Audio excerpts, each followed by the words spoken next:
آپ علیہ الصلوۃ والسلام نے عقل مند آدمی کس کو کہا؟ عقل مند آدمی ہر ایک کو اپنے عقل مند ہونے پر ناز ہے،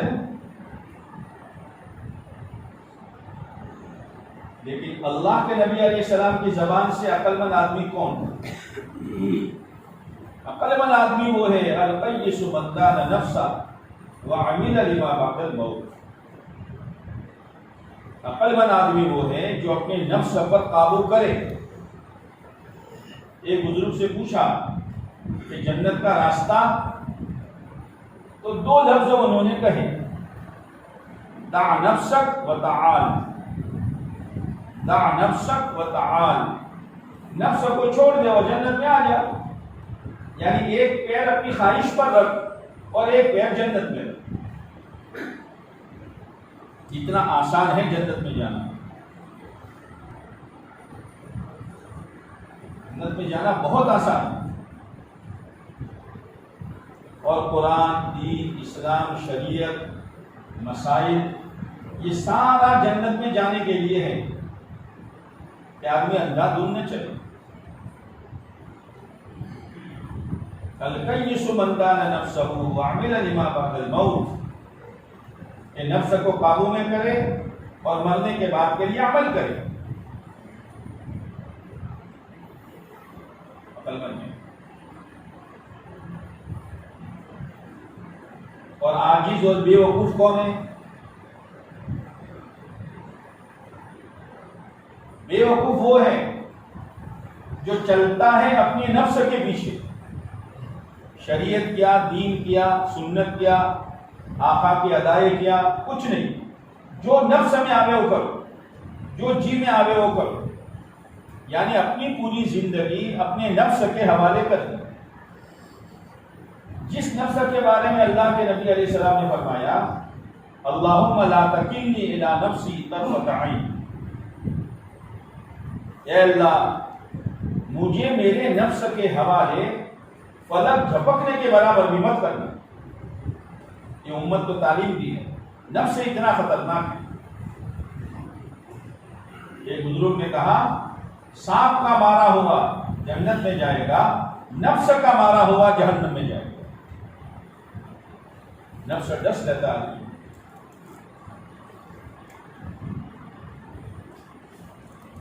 اس نفس سے بچنے کا راستہ کیا؟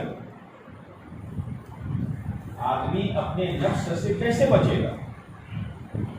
جس نفس کے بارے میں اللہ کے نبی علیہ السلام نے فرمایا تمہارا سب سے بڑا دشمن وہ ہے جو تمہارے دو پسلیوں کے بیچ میں ہے، بین جنبی، وہ نفس ہے۔ خواہش، دو طرح کی خواہشیں ہوتی، ایک تقاضا اپنی طبیعت کا اور ایک تقاضا شریعت کا۔ دو تقاضے ہیں۔ طبیعت کا تقاضا یہ ہے کہ جھوٹ بولو، اور شریعت کا تقاضا ہے کہ سچ بولو۔ جھوٹ بولنے میں نفع نظر آتا ہے، سچ بولنے میں نقصان نظر آتا ہے۔ کیا کرے گا کہ طبیعی تقاضے کو دبا دو اور شرعی تقاضے پر عمل کرو۔ اسی لیے کہا ہے الصدق ینجی والکذب یہلک، سچائی نجات دلائے گا اور جھوٹ ہلاک کر دے گا۔ ایک مرتبہ آپ علیہ الصلوۃ والسلام تشریف لے جا رہے تھے، آپ کو کسی نے پکارا پیچھے سے یا رسول اللہ۔ آپ نے پیچھے دیکھا کوئی پکارنے والا نہیں، آپ چلے، پھر پکارا، پھر دیکھا، پھر چلے۔ تیسری دفعہ جب آپ نے دیکھا تو ایک ہرنی جو ہے وہ ایک رسی کے ساتھ بندھی ہوئی ہے، وہ آپ کو پکار رہی ہے۔ آپ تشریف لے گئے تو دیکھا ایک صحابی سوئے ہوئے ہیں اور ہرنی آپ کو کہہ رہے ہیں کہ اللہ کے نبی علیہ السلام یہ آپ کے صحابی نے میرا شکار کیا ہے اور مجھے یہاں باندھ دیا ہے، اس پہاڑی کے پیچھے میرے چھوٹے چھوٹے بچے ہیں، اگر آپ مجھے کھول دو تو میں دودھ پلا کے واپس آ جاؤں۔ آپ نے فرمایا نہ ہی تو مالک تو یہ ہیں جو سوئے ہیں کہ نہ آؤ تو مجھے اتنی سزا ملے جتنی غلط ٹیکس وصول کرنے والے کو خدا دے گا. ہرنی ہے وہ بھی جہنم کے عذاب کو جانتی ہے.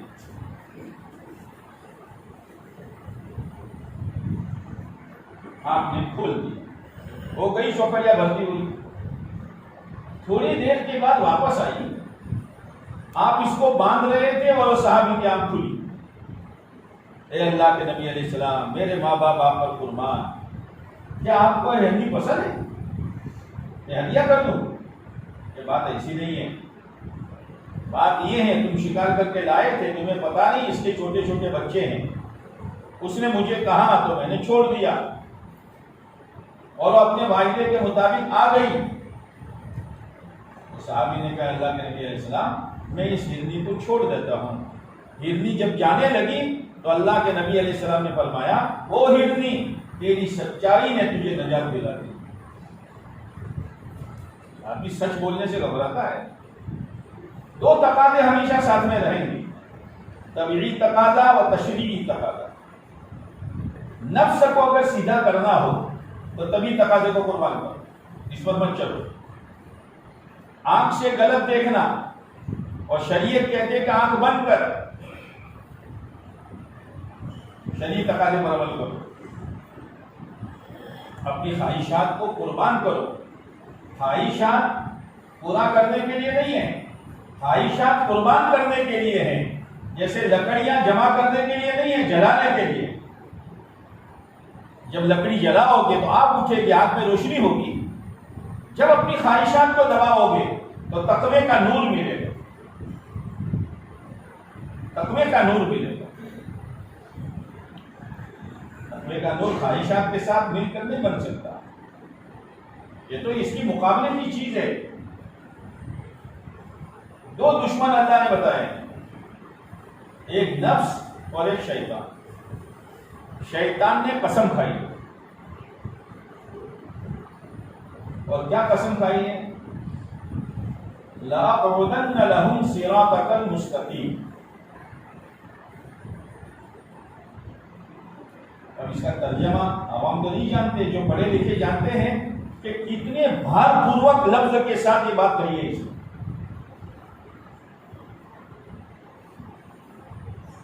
کہ میں سیدھے راستے پر بیٹھوں گا, ٹیڑھے راستے پر نہیں بیٹھوں گا. سچ بولنے والے, امانت داری کے ساتھ چلنے والے, اللہ کے حقوق کو ادا کرنے والے, اللہ کے بندوں کے حقوق کو ادا کرنے والے, فرائض کو ادا کرنے والے, سنتوں کا اہتمام کرنے والے, ان کے راستے پر میں بیٹھوں گا. جو غلط جا رہا ہے وہ تو جا رہا ہے, اس کو مجھے روکنے کی ضرورت نہیں ہے, وہاں بیٹھوں گا. پھر کیا کروں گا؟ ثُمَّ لَآتِيَنَّهُم مِّن بَيْنِ أَيْدِيهِمْ, میں ان کے آگے سے حملہ کروں گا.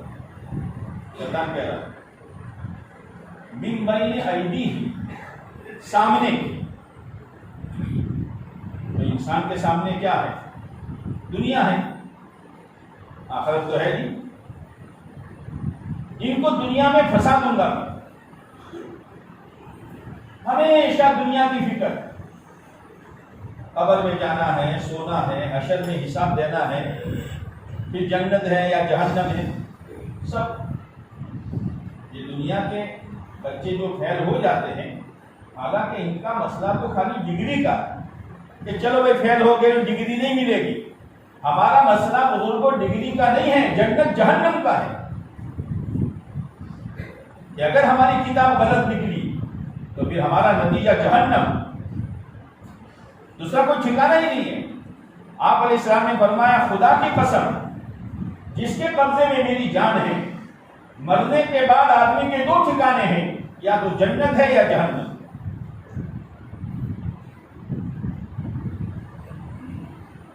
اب جنت اور جہنم اللہ نے بقول قاری طیب صاحب رحمۃ اللہ علیہ کے ہر ایک نے ہاتھ میں پکڑا دی ہے, ہر ایک کے ہاتھ میں. لے چھانٹ, کیا چھانٹتا ہے تو جنت میں جانا ہے یا جہنم میں جانا ہے, تجھے اختیار ہے. جنت کے راستے پر چل تو جنت ملے گی تجھے، جہنم کے راستے پر چل تو جہنم میں جائے گا۔ اسی لیے اللہ کہے گا تیرا نامہ اعمال پڑھ لے بھائی اور اپنا فیصلہ خود کر لے۔ تو شیطان سامنے سے آئے گا، یعنی آخرت کو بھلوا دے گا۔ وَمِنْ خَلْفِهِ، اور پیچھے سے آئے گا، یعنی جو دنیا پیچھے ہے اس کو آگے لا دے گا، دنیا کو آگے لائے گا، آخرت کو بھلوا دے گا۔ وَعَنْ أَيْمَانِهِمْ،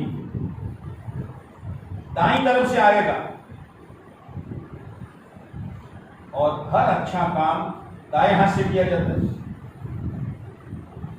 کیا مطلب دائیں طرف سے آئے گا؟ یعنی جتنے نیک اعمال اس نے کیے ہیں، نماز پڑھی، روزہ رکھا، صدقہ نکالا، غریبوں کی مدد کی، صدقہ جاریہ کے لیے کوئی کام کیا، جو بھی نیک کام کیے ہیں ان کو میں برباد کر دوں گا اس کی نیت بگاڑ کر۔ یہ ہے دائیں طرف سے حملہ۔ اس لیے عمل کرنے کے بعد آدمی بے فکر نہ رہے۔ حضرت علی رضی اللہ تعالیٰ عنہ فرماتے ہیں کہ عمل سے زیادہ اس کے قبول کرانے کی فکر کرو۔ آپ سوچئے آپ علیہ الصلوۃ والسلام ہر نماز کے بعد 3 مرتبہ استغفر اللہ استغفر اللہ استغفر اللہ، یہ سنت تو پتہ نہیں کہاں گئی اور پتہ نہیں کس نے وظیفہ بتایا۔ ہر ایک نماز کے بعد دل پر ہاتھ رکھے گا، پتہ نہیں کیا پڑھتا ہے، خوب مار مار کرتا ہے تاکہ میں مت نہ جاؤں۔ دیکھو ہر ایک کو دیکھو، آپ استغفر اللہ جو سنت ہے وہ نہیں۔ بزرگوں کا معمول ہے کہ بھائی آئے تو کرسی یہاں رکھ کر پڑھو تو آدمی ہارٹ اٹیک سے بچ جاتا ہے۔ ارے جو پڑھنا ہے پڑھ، لیکن پہلے سنت تو ادا کر۔ بغیر نماز کے پوری، بغیر دھیان کے نماز گئی۔ اب آقا کی نماز کیسی؟ لیکن آقا نے یہ تعلیم دی ہے نیکی کے بعد اللہ سے معافی مانگو۔ اسی لیے صدیق اکبر رضی اللہ تعالیٰ عنہ نے آپ علیہ الصلوۃ والسلام سے کہا ہے اللہ کے نبی علیہ السلام مجھے کوئی دعا بتلا دیجیے، میں اس کو نماز میں پڑھا کروں۔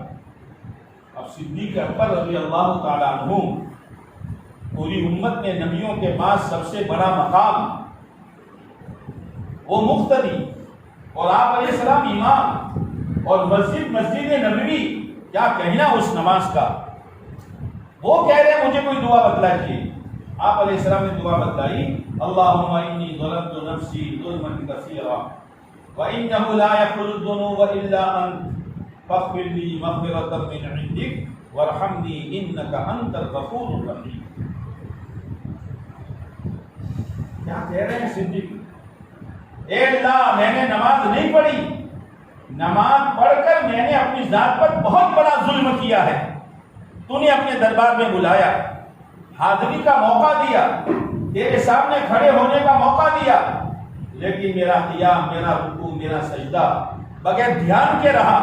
اے اللہ میں نے بے دھیانی کی نماز پڑھ کر میں نے اپنے آپ پر ظلم کیا ہے، میں نے نماز نہیں پڑھی۔